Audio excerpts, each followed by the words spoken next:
जिस दिन आपका पृथ्वी पर जन्म हुआ और आपका स्वागत किया गया, आप रोए, लेकिन जब आप रोए तो लोग खुश थे, क्योंकि आपको जीवित रखना आवश्यक था और डॉक्टर चाहते थे कि आप रोएं और अपना काम करके दिखाएं।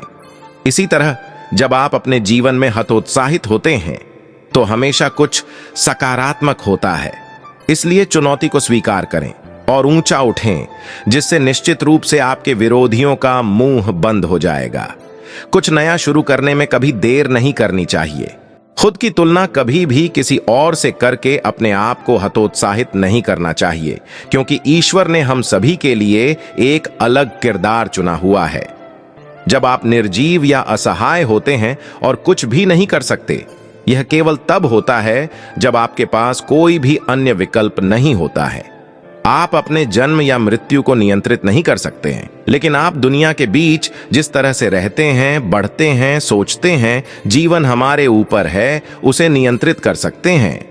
यह संभव है कि हम अपने जीवन में कुछ समस्याओं का सामना कर सकते हैं, लेकिन यहां हमेशा एक समाधान पीछे रह जाता है, जिसे हम सिर्फ अपनी चेतना की कमी के कारण नहीं देख पाते हैं। हम उदास, हताश महसूस करते हैं और ये सभी गतिविधियां हमें कुछ भी बेहतर सोचने की अनुमति नहीं देती हैं। कभी कभी ऐसा होता है कि हम दिल और दिमाग के बीच उलझ जाते हैं, जो हमारा मूड खराब कर देता है और हम सही फैसला नहीं ले पाते हैं। अपने संपूर्ण जीवन काल में आपने कई निर्णय लिए होंगे और कभी कभी हमारे फैसले सही साबित होते हैं और कई बार गलत भी। इसलिए गलत चीजों पर मंथन करने और अपनी ऊर्जा बर्बाद करने से बेहतर है कि हम फिर से खड़े हो जाएं और एक बार और प्रयास करें। जरूरी नहीं है कि हर कोई अमीर घर में ही पैदा हो। केवल एक ही चीज है जो हम कर सकते हैं, वह है कड़ी मेहनत।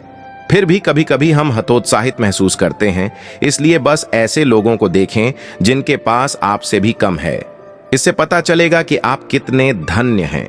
इसलिए निराश या हतोत्साहित होने की जरूरत नहीं है, क्योंकि यदि कोई आपसे अधिक कमा रहा है तो इसका मतलब है कि वह कड़ी मेहनत कर रहा है या उसके पास कुछ रहस्य है। इसलिए दुखी होने के बजाय इसे चुनौती के रूप में लें और कड़ी मेहनत करें।